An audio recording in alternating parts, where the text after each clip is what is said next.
শুভেচ্ছা সহ আমন্ত্রণ প্রত্যেককে। নিটল টাটা মাই টিভি সংলাপে আপনাদের সাথে আছি আমি চৌধুরী মোহাম্মদ আমিনুল মজলিস। দর্শক, আপনারা জানেন সমসাময়িক এবং জনগুরুত্বপূর্ণ বিভিন্ন বিষয় নিয়ে আমাদের এই আলোচনা অনুষ্ঠান। আমাদের আজকের আলোচ্য বিষয় চলচ্চিত্রের চালচিত্র।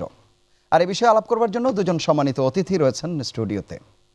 রয়েছেন চলচ্চিত্র নির্মাতা কাজী হায়াত এবং রয়েছেন চিত্রনায়ক ফারুক। আসলে এই দুইজন ব্যক্তিত্বকে পরিচয় দেওয়ার মতো কিছুই নেই, পরিচয় করিয়ে দেওয়ার মতো কিছু নেই, কোনো বিশেষণেই হয়তো বিশেষায়িত করা যায় না।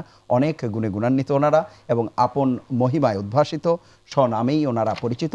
তারপরে অনুষ্ঠানের আনুষ্ঠানিকতার কারণেই ওনাদেরকে পরিচয় করাতে হলো। প্রিয় দর্শক, আপনারাও এই আলোচনায় অংশ নিতে পারেন। সেক্ষেত্রে টেলিভিশনের স্ক্রিনে দেখানো নম্বরে ফোন করবেন প্রাসঙ্গিক প্রশ্ন। কথা না বাড়িয়ে চলে যাই মূল আলোচনায়। প্রথমেই চিত্রনায়ক ফারুক, আপনার কাছে অসংখ্য কৃতজ্ঞতা আপনাকে, শত ব্যস্ততার মধ্যেও আপনি সময় দিয়েছেন। যে বিষয়টি আলাপ করছিলাম চলচ্চিত্রের চালচিত্র, সাম্প্রতিক সময়ে অনেক কথাবার্তা হয়েছে চলচ্চিত্র নিয়ে এবং প্রায়শই কথাবার্তা হচ্ছে বিভিন্ন বিষয়ে। সব কিছু মিলিয়ে যদি সাম্প্রতিক সময়ের চলচ্চিত্রকে মূল্যায়ন করতে বলি, পরিস্থিতি কীভাবে মূল্যায়ন করবেন? সবাইকে ধন্যবাদ, আপনাকে ধন্যবাদ। চলচ্চিত্রের অবস্থা এখন খুব বেশি এটা ভালো নেই। এক নাম্বার, যৌথ এই শব্দটিকে মানে শেষ করে দেওয়া হয়েছে, মানে ধ্বংস যেটাকে বলা যায়। কিন্তু অনেকে বলে থাকেন যে চলচ্চিত্র, হ্যাঁ এটা ঠিক যে আমাদের লোকাল প্রোডাকশনে একটু ভাটা পড়েছে, এটা সত্যি। তার মানে এই নয় যে ধ্বংস করে দেব। যেমন এই যে যৌথ শব্দটি বলে কিছু লোকজন অসাধু, তারা বেশ কিছু ব্যবসা করে নিয়েছে বাই দিস টাইম, যেটা যৌথ বলে কোনো জিনিস তারা প্রমাণ করতে পারবে না। ঝগড়া করা যায়, অনেক তর্ক করা যায়, কিন্তু প্রমাণ করা খুবই কঠিন। এই যে যারা আছেন তাদেরকে আমি বলবো যে আপনারা এগুলি বন্ধ করেন, দেশকে ভালোবাসেন, ইন্ডাস্ট্রিকে ভালোবাসেন। কি আছে যাই থেকে থাক, এটাকে কিভাবে সঠিক পথে নেওয়া যায় এটা আমি মনে করি সবারই ভাবা উচিত। এবং সেই দিক থেকে আমাকে জিজ্ঞেস করলে আমি তাদেরকে বলবো যে আপনারা কিন্তু আমাদের পণ না। অনেকে ভাবে যে এটা চর দখল নিয়ে বোধহয় কোনো রকম ব্যাপারটা হতে পারে, আসলে তো তা না। এই ইন্ডাস্ট্রি তাদেরও, তারাও থাকবেন, ইন্ডাস্ট্রির লোকরা থাকবে।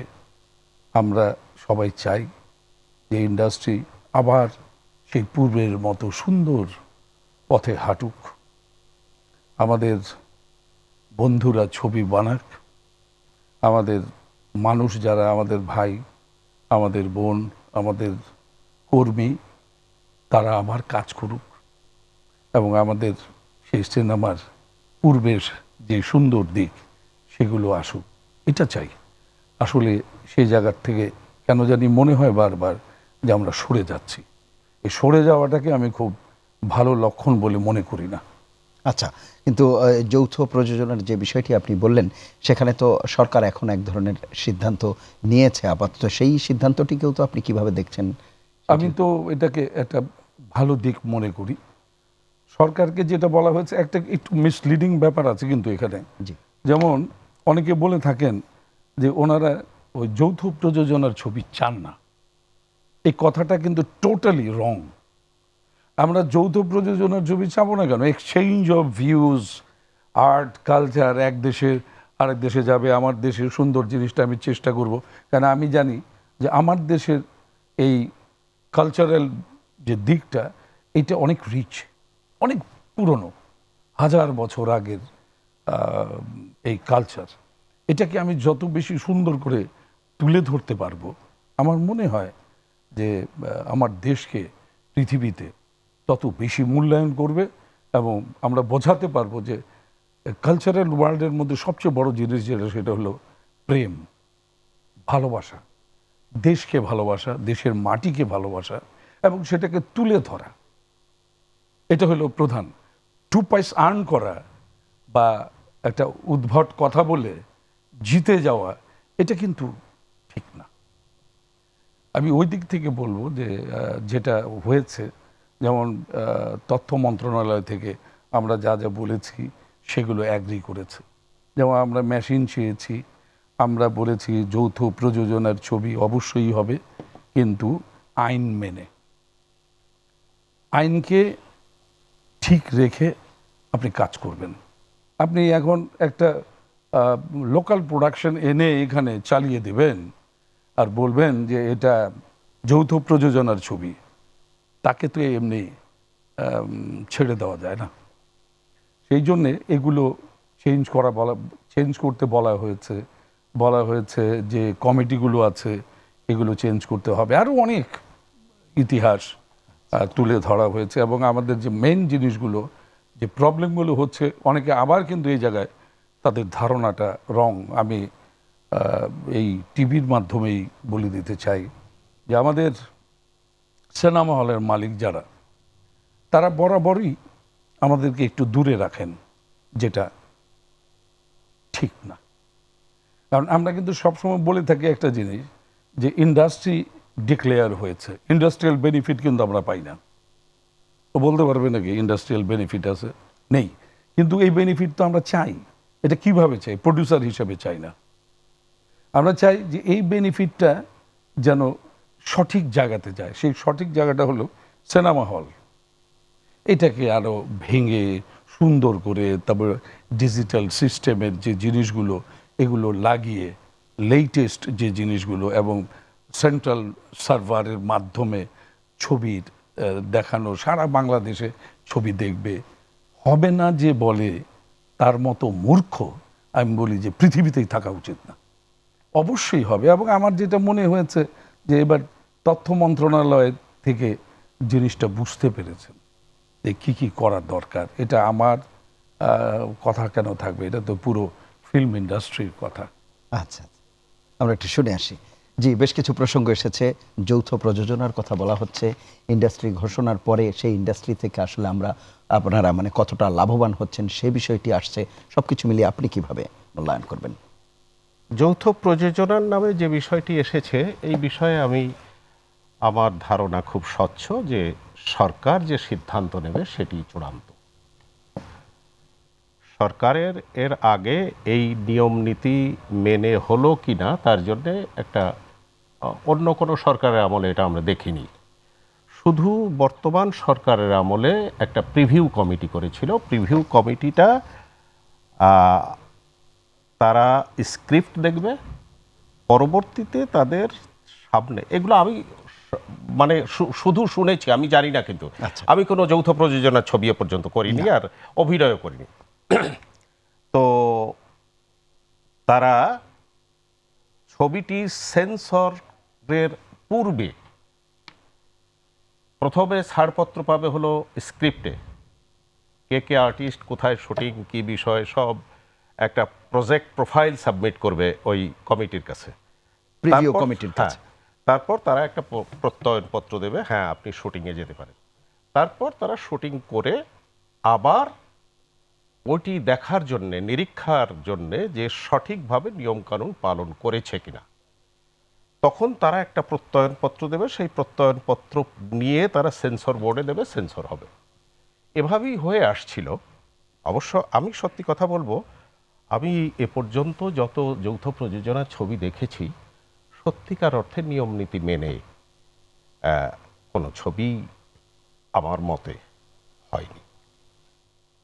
এটা কি সাম্প্রতিক সময়ে না আগেও? আগেও যেমন আমরা যদি বলি সেই মিস লঙ্কা কিংবা দূরদেশ, এই তখন সেই সময় কি এগুলো নিয়ে এত বিতর্ক? সময় এত কথা হতো না, কিন্তু এই এখন কারণে, কথা হচ্ছে। কারণ এই যৌথ প্রযোজনার ছবিগুলো একটাও চলতো না তখন, ব্যবসায়িক সাফল্য পেত না।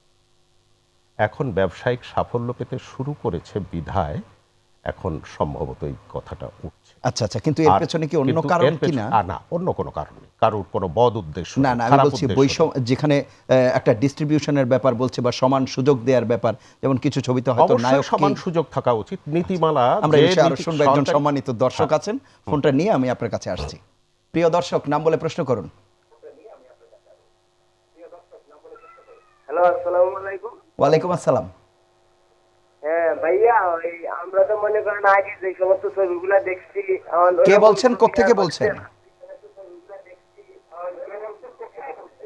আমি চট্টগ্রাম থেকে বলছি, মোহাম্মদ আলী আকবর।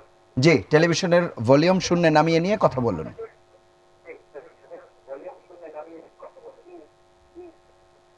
বলি আমরা কম।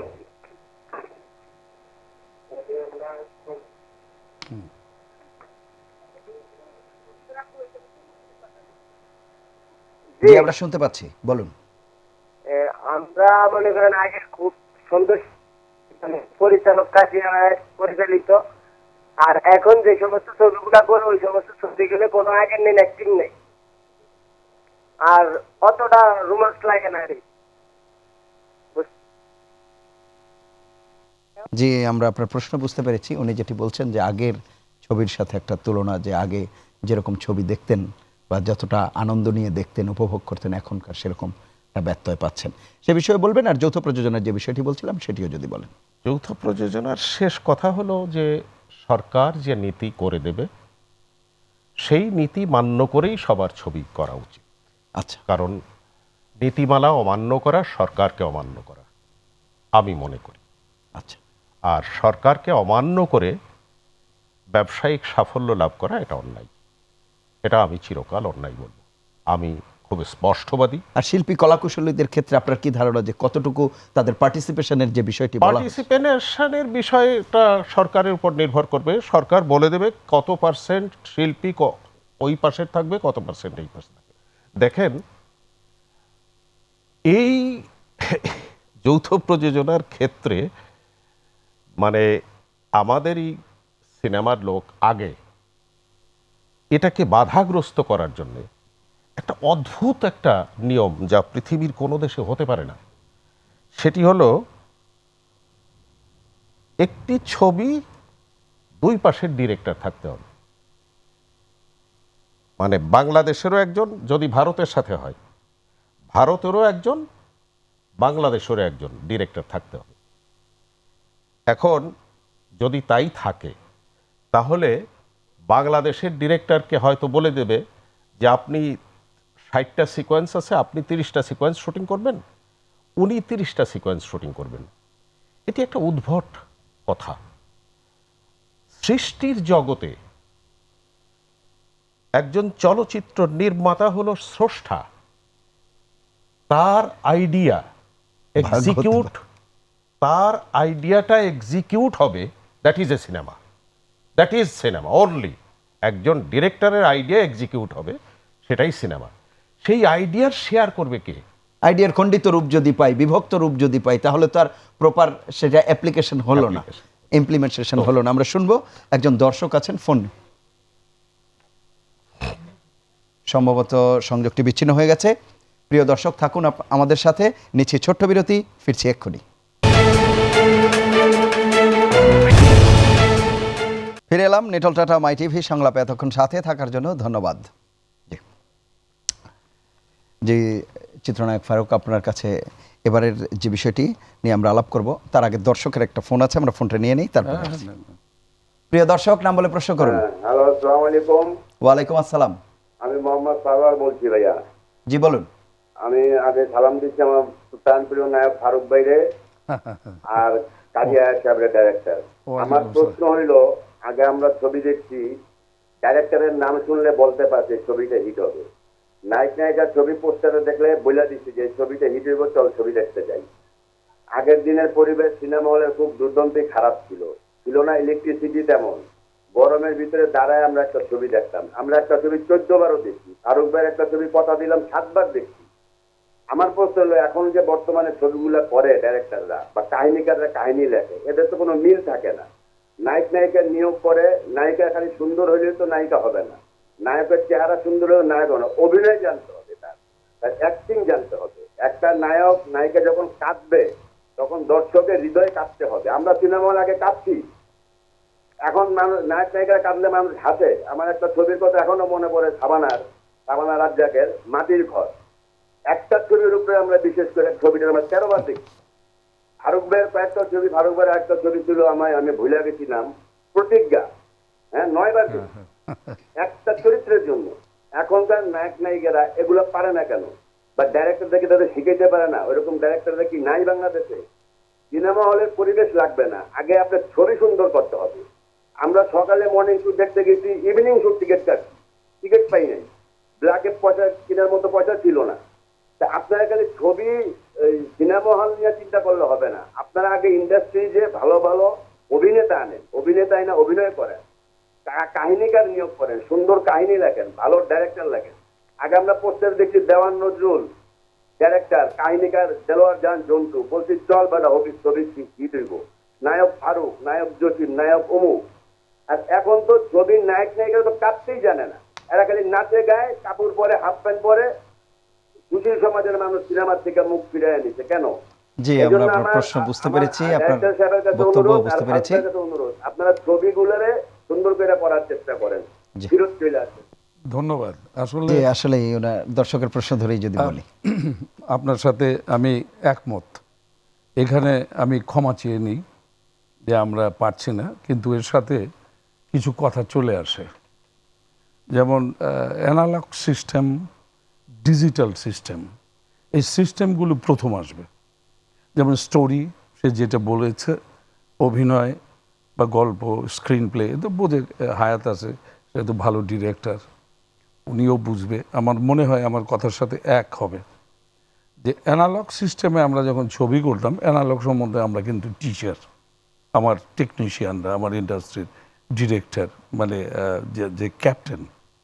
কিন্তু যখন আমাদের উপরে চাপিয়ে দেওয়া হলো ডিজিটাল, কিন্তু ডিজিটাল চাপানোর আগে যে সরকারের কথা আমার ভাই বললেন, সেই সরকারের কাছে বা সরকারের লোকের কাছে আমার প্রশ্ন, আপনারা যেটা দিলেন এটার জন্যে কি কি শিক্ষা আমাদের দিয়েছেন?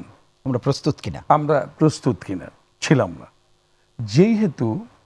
সেই হেতু আমাদের ছবি বানাতে গিয়ে আমাদের এই সমস্ত লোক, ট্যালেন্ট, এরা ছবি বানাবে কোথায়? অন্য জায়গায় যে কথা বলতে হয়। এই যে জিনিসগুলো, এটা কেন হবে? এক নাম্বার আমাদের এই সিস্টেম। দুই নাম্বার, হ্যাঁ, এই কথাটা সত্য যে ছবির ডিরেক্টরের নাম শুনলে, আর্টিস্টের নাম শুনলে হলে যেত মানুষ। এর পেছনে অনেকগুলি কারণ। প্রথম হলো যে story, screen play, division, dialogues, total জিনিসটাকে ধরে করা হতো। এখন তো ধরার দরকার নেই, খালি পেপার নিয়ে ছাপাখানার মতো দিয়ে দিচ্ছে। এই জিনিসগুলি যতক্ষণ বন্ধ না হবে ততক্ষণ ভালো ছবি হবে না। আর ভালো ছবির জন্যে আমি যেটা মনে করি, ভালো বলতে যে ছবি দর্শক দেখবে, সেটার জন্যে আমাদের প্রথমেই এই টেকনিক্যাল জিনিসটা যাতে আমরা করতে পারি। যেমন 30টা লোককে যদি ঠিক করে দেওয়া হয়, গভর্নমেন্টকে যদি রিকোয়েস্ট করা হয় যে এদের ট্রেনিংয়ের জন্য বাইরে পাঠানো হোক। তারপরে যেমন যে কথাটি বললো, এর সাথে আমরা একটু এক হতে হয়, আর একটু বলতে হয় যে সিনেমা হলের দরকার আছে। তা না হলে আমি যে ছবিটি বানালাম সেটা দেখাবো কোথায়, কে দেখবে? এবং প্রপার আমার যে ডায়ালগস, এর যে মিনিংটা, এই মিনিংটা আমি যখন ডেলিভারি দেব, সেটা যদি ওইভাবে না আসে তাহলে কিন্তু এই ছবি বানিয়ে লাভ নেই। কারণ আমি বললাম, আমার ডিরেক্টর খুব, তখন সে কেঁদে বলল যে অপূর্ব অভিনয় করেছে। সিনেমা হলে যখন গেলাম এফেক্টই নাই। তাইলে আমার দাঁড়ালো কি? যে এই দেশের মানুষ, এ দেশের ভালোবাসার মানুষ, যারা সত্যিকার অর্থে আমাদের সত্যি ভালোবাসে, তারা কিছু একটা দেখতে চান। আমাদের সবাই উচিত হবে মিলিতভাবে এটাকে আমরা একটা কিছু করি আচ্ছা, এবং সেদিকে যাই। আমরা একজন দর্শকের ফোন নেব। প্রিয় দর্শক, নাম বলে প্রশ্ন করুন। জি, হ্যালো, আসসালামু আলাইকুম। ওয়ালাইকুম আসসালাম। হ্যালো, ওয়ালাইকুম আসসালাম। জি, আমার বাড়ি চাঁদপুর, আমি একজন ইউনিয়ন পরিষদের চেয়ারম্যান। জি, বলুন। যে আমি একজন জনপ্রতিনিধি হিসেবে, জনাব, আমার নাম সেলিম খান। জি, বলুন। আমি জনাব ফারুক সাহেব এবং কাজী হায়াত ভাইয়ের কাছে আমার প্রশ্ন, বর্তমানে সুপারহিট এবং বাংলাদেশের দর্শক যেই নায়ককে দেখে, জনাব Shakib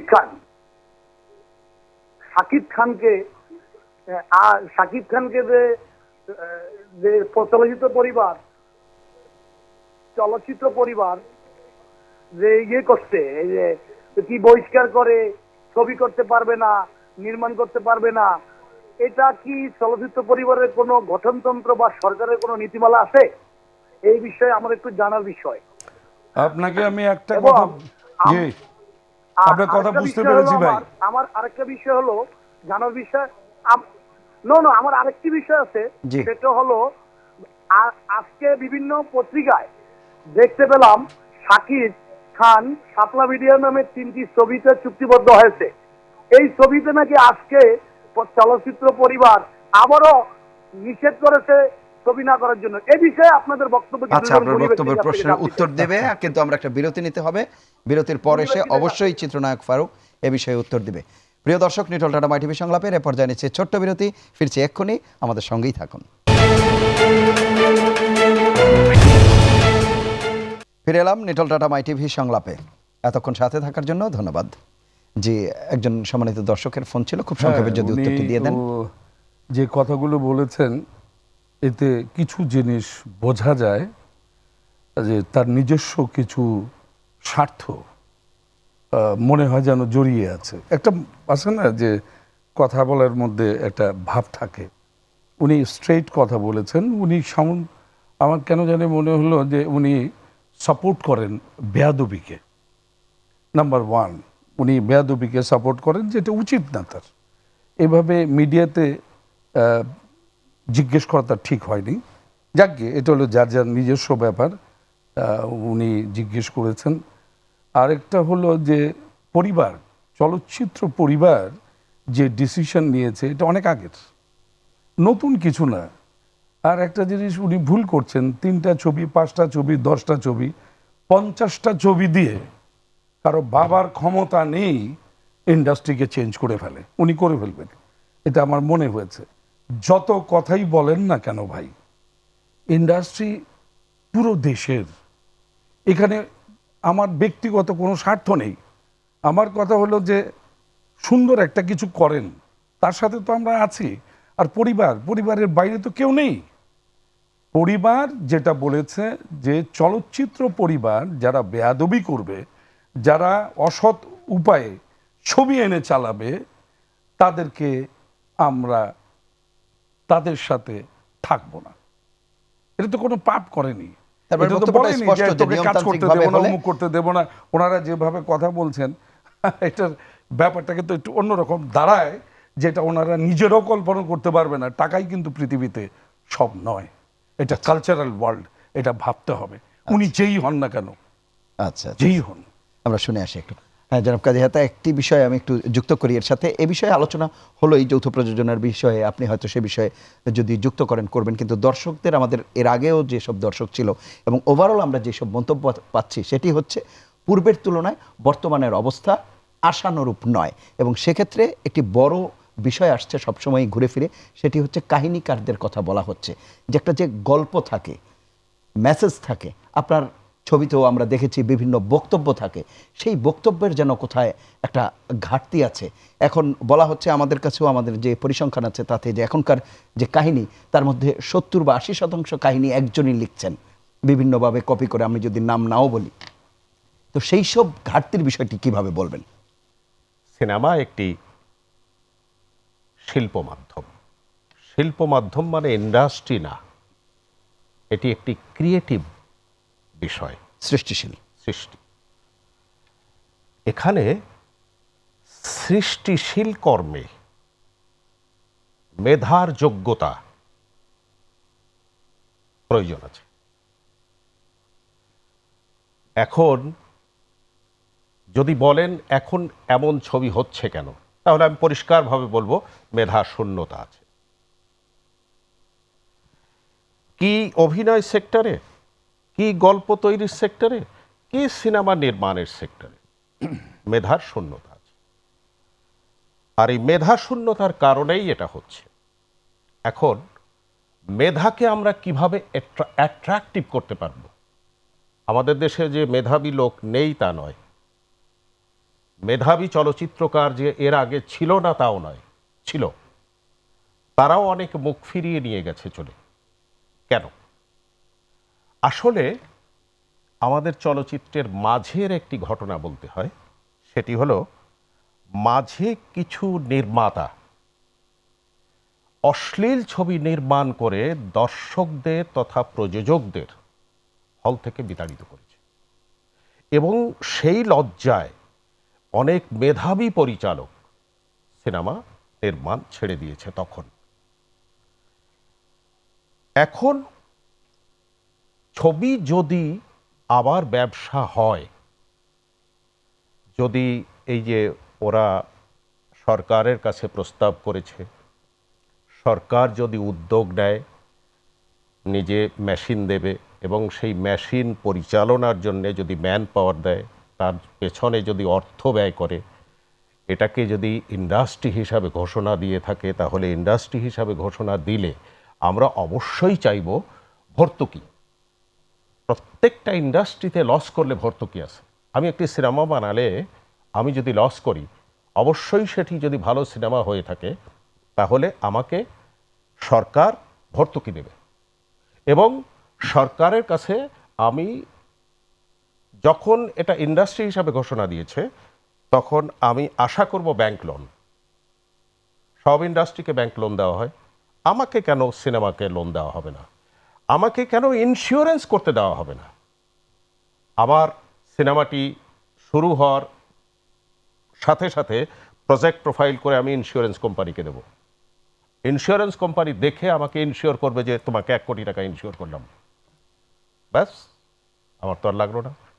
when it is industry, তখন এটা হবে।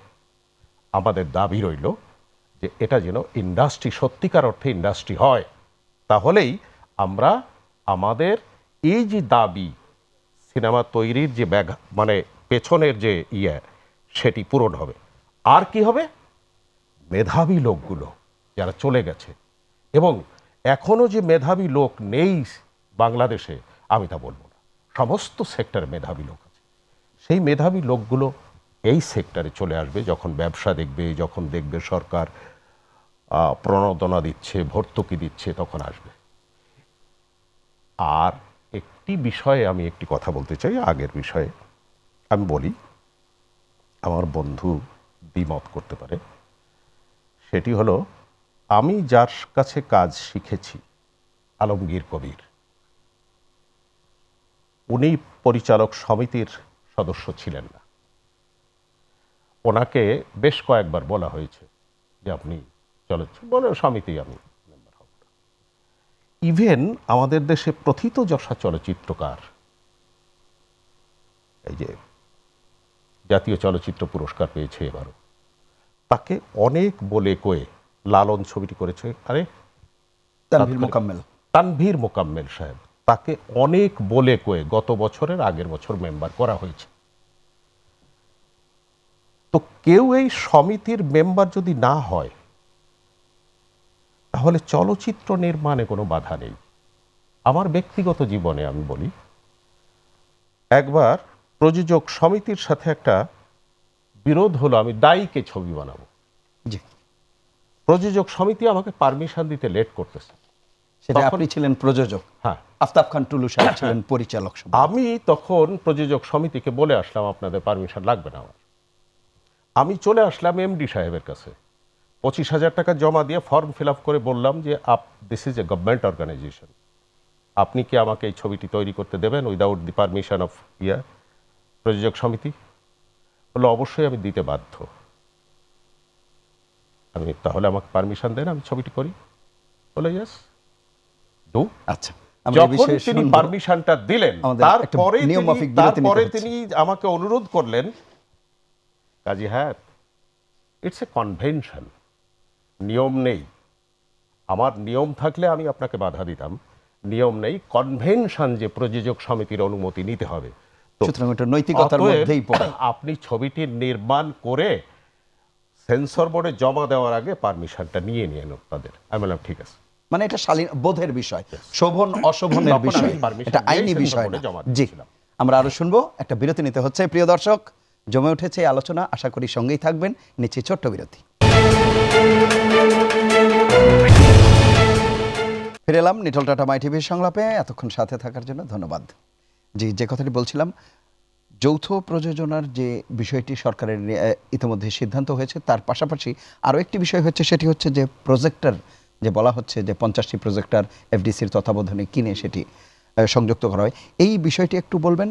আর ওই মানসম্মত চলচ্চিত্রের আমরা যে উদ্বেগের কথা বলছি, সেখানেও বেশ কিছু বিষয় এসেছে। আগে যে প্রজেক্টরের ব্যাপারটা যদি, জি খুব দ্রুত। আমি আমার বন্ধুকে আমি ধন্যবাদ দিই, কাজী হায়াত সাহেবকে। ডাইরেক্ট ইনডাইরেক্ট আমি জানি না, পরিবারকে সে স্বীকার করে নিয়েছে সেই জন্যে, কারণ সেও কিন্তু এই পরিবারের সন্তান। এই পরিবার কারো একার না। এই যে যৌথ প্রযোজনার ছবির কথা উনি বলেছেন, আমার হৃদয়টা ভরে গেছে যে যৌথ প্রযোজনার ছবির সব আইন মানা হয়নি। এই যে সত্য কথাটা, এই সত্যর জন্য অনেকে কিন্তু ভুল বুঝতে পারে তাকে। আজকে এই মাধ্যমে জিনিসটা কিন্তু ক্লিয়ার হয়ে গেল। হ্যাঁ, একটা জিনিস আবার আমাদের মধ্যে বিভাজন তৈরি করে দিল। 25,000 টাকা দিয়ে এমডি সাহেবের কাছে ফর্ম নিয়ে লিখে ছবি করে, তারপরে যখন এমডি সাহেব বললেন যে এটা একটা সিস্টেম করে নেন, এটার সাথে আমি এক না।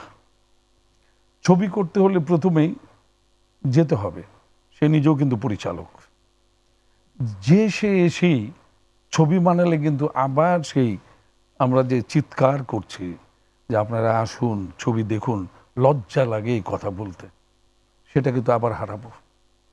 সেই জন্যে আমি বলবো আমার বন্ধুকে যে আমাদের সাথে থাকো, আমাদের কণ্ঠে কণ্ঠ মিলিয়ে কথা বলো।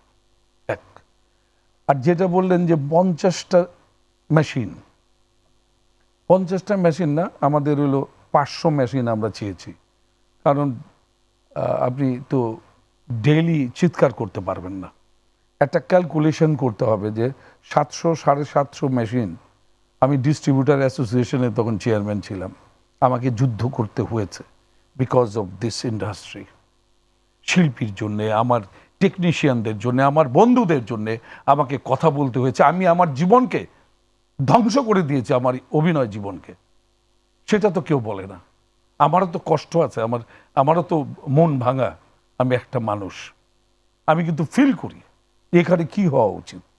গভর্নমেন্টের তো ইমিডিয়েট উচিত যে এই ধরনের টেকনিশিয়ান যারা, তাদেরকে সেভ করা। সেটা কিভাবে?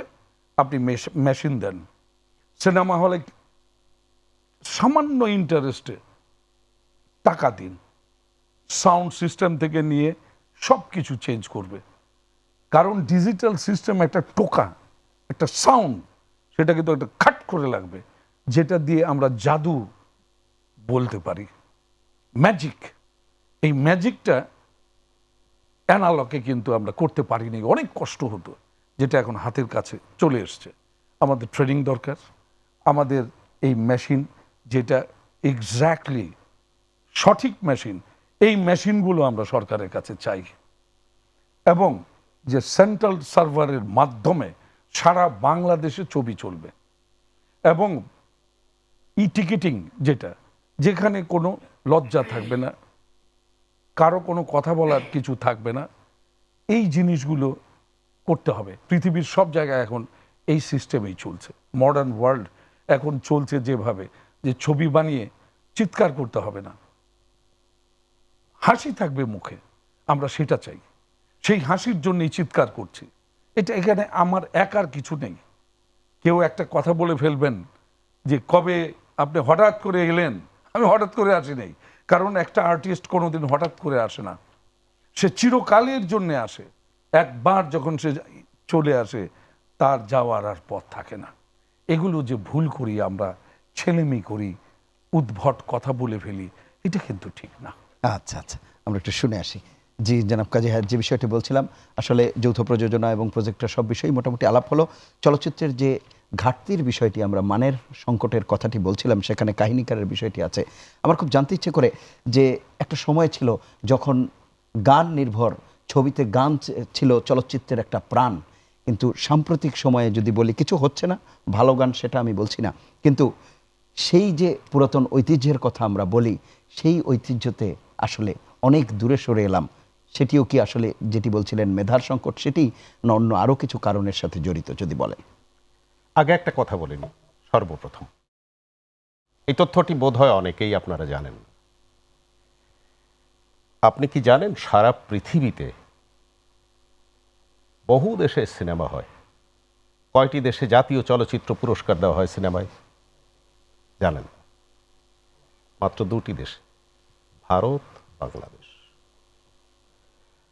এছাড়া আর কোনো দেশেই জাতীয় জাতীয় চলচ্চিত্র পুরস্কার দেওয়া হয় না। আন্তর্জাতিকভাবে আছে। If you want to say national award, এটা আমার কনস্টিটিউশন, আমার 7 crore পিপল ইনভলভমেন্ট থাকবে এবং জুরি বোর্ডের মেম্বারদের সেই হিসাবে চিন্তা করা উচিত যে আমি 17 কোটি মানুষের প্রতিনিধিত্ব করছি এখানে, আমি আমার দেশের প্রতিনিধিত্ব করছি, আমি আমার সংবিধানের প্রতিনিধিত্ব করছি, অতএব সেই হিসাবে ছবি দেখে তাকে পুরস্কৃত করা উচিত। গেল গান। গানের আদি বিষয় বলতে হয় 1932 সালে যখন চলচ্চিত্র সবাক হলো, তখন বম্বেতে একটি ছবি তৈরি হলো আলোমারা। পৃথিবীতে বিভিন্ন ধারায় ছবি হচ্ছে, গান নেই। সেই ছবিতে 13টি গান থাকলো, বিস্ময়ের ব্যাপার না? এবং সেই 13টি গান সম্বলিত ছবিটি প্রথম সবাক চলচ্চিত্র এই উপমহাদেশের। সেই যে গান সম্বলিত ছবি দিয়ে দর্শক প্রস্তুত করে দিল এই উপমহাদেশে, সেই থেকে সঙ্গীত ছাড়া, গান ছাড়া সিনেমা যেন অপূর্ণ থেকে যায়। সেই জন্যে আমাদের জাতীয় চলচ্চিত্র পুরস্কারেও গীতিকার, আপনি চিন্তা করে একবার চোখ বন্ধ করে চিন্তা করেন, যে গায়ক সে পুরস্কার কেন পাবে? সে তো ডাব করছে, সে তো মৌসুমী যখন গানটা গাইছে, দর্শকে কে কি ভাবছে? দর্শক কি ভাবছে? মৌসুমী গিয়েছে গান, মৌসুমী। তার লিপসিং এ গানটা হয়েছে, কিন্তু ভেবেছে অনেক মৌসুমী। নায়িকা এখন ডাব করে না, ডাবিং করে না। কে ডাবিং করে? ডাবিং এর আর্টিস্ট আছে। তাহলে তার ভালো অভিনয় হলে সে ডাবিং ভাগাভাগি করে পুরস্কার দেওয়া হবে না। কিন্তু আমাদের দেশে এই উদ্ভট একটি বিষয় আছে, গীতিকারকে পুরস্কার দেওয়া হয়, সুরকারকে, সুরকারকে পুরস্কার দেওয়া হয়, এবং সঙ্গীত সঙ্গীত শিল্পী যে তাকেও পুরস্কৃত করা হয়, মেল ফিমেল। অর্থাৎ আমার দেশের চলচ্চিত্রে সঙ্গীতকে দারুণভাবে প্রাধান্য দেওয়া হয়েছে। এটি আমার উপমহাদেশের চলচ্চিত্র নির্মাণের ধারা। সংক্ষেপে আমাদের শেষ করতে হবে একেবারে। উপমহাদেশের চলচ্চিত্র নির্মাণের ধারা, এবং এই ধারাই চলচ্চিত্র নির্মাণ হচ্ছে এবং আগামীতেও হতে থাকবে। আমার কথা হলো গান। আপনি বলছেন গানের সেই লিরিক নেই, গানের সেই সুর নেই, গানের আপনি যেমন এখানে চলচ্চিত্র নির্মাণে যেমন মেধাশূন্যতা হয়েছে, ওখানেও তেমনি। আচ্ছা, আমার সমস্ত ছবির মিউজিক ডিরেক্টর ছিল আহমেদ ইমতিয়াজ বুলবুল, আজাদ রহমান। তারা কোথায়? তারা তো এখন সঙ্গীত পরিচালনা করে না। এখন যারা করছে তারা জাস্ট অর্ডারি। আর এই যে একটা কথা বন্ধু, যে মেধা শূন্য, এইটার সাথে আমি কিন্তু এক হতে পারি না। একটা গ্যাপ আছে, একটা গ্যাপ অনেক বড়। যেমন যদি চিন্তা আসছে না, এদিকে আসছে না, আবার যারা আসছে তারা এসে কিন্তু জায়গা করে নিতে পারছে না, মানে প্রপার পেট্রোনাইজেশন পাচ্ছে না। সেজন্যই হয়তো এটা সম্ভব। স্কোপ করে দেওয়া আমার মনে হয় দরকার। এবং এই যে ন্যাশনাল অ্যাওয়ার্ডের অনেকগুলো কথা বললো, এর ভেতরে কিন্তু একটু ক্ষোভও আছে আমার, যেটা মনে হয়েছে, আমার চোখেও লাগে, যেটা সত্যি কথা। আমি কেউ না, কিন্তু আমি একজন অতি সাধারণ মানুষ হিসেবে বলতে পারি, কোথায় যেন আমরা এই যে চলচ্চিত্র, দেশের প্রাইম মিনিস্টার যে চলচ্চিত্রের পুরস্কারটা হাত দিয়ে দিবেন, এটা যে কত পবিত্র এবং এটা সম্মানিত। আমার দেশের সবচেয়ে প্রবলেম হলো প্রাইম মিনিস্টারকে আমরা সম্মানই দেই না। কেন? কত বড় সম্মানের বিষয়, কেন দেব না? আমরা ইগনোর করি। Those who are member of jury, আমার বন্ধু অনেক সময় জুরি বোর্ডে, এবারও ছিল বোধহয়। না, তো আমি বহুদিন যাবত নেই। সত্য কথা বললে প্রবলেম হয় বন্ধু, জুরি কথাটা মনে বোর্ডের রেখো। মেম্বার যারা, তারা এটাকে কোথায় নিয়ে গেছে আমি বলবো না, নাম বলবো না, আচ্ছা। এটাকে ধ্বংসের দ্বার প্রান্তে নিয়ে গেছে। অথচ আমার মাননীয় প্রধানমন্ত্রী কিন্তু 24 তারিখে এবারও পুরস্কার হাতে তুলে দেবেন। No way.